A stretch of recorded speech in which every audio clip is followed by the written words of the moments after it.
అందరికీ కోసం కాదు, ఒక ప్రత్యేక తరగతి కలిగిన ప్రజలకు మాత్రమే.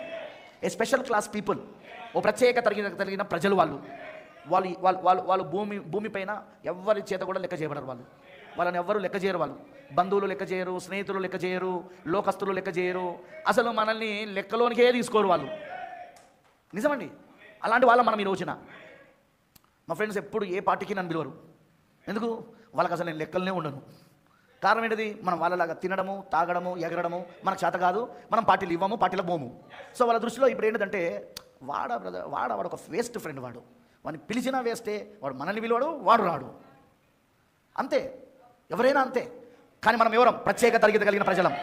మనం ఎవరం? క్రీస్తు వధువు అయి ఉన్నాం, పరలోకపు రాణి అయి ఉన్నాం. మనం పరలోకం అంతా మన కోసం ఎదురు చూస్తున్నది, సృష్టి అంతా మన కోసం ఎదురు చూస్తున్నది, విశ్వం అంతా మన కోసం ఎదురు చూస్తున్నది, భూమి మన కోసం ఎదురు చూస్తున్నది, పంచభూతములు మన కోసం ఎదురు చూస్తున్నాయి. ఎప్పుడు వాటిని మరలా మనం పరిపాలిస్తామా? ఎప్పుడు ఇవి మరలా సాతాను యొక్క కబంధ హస్తాలలో నుండి దేవుని కుమారుల యొక్క హస్తాలలోనికి రావాలా?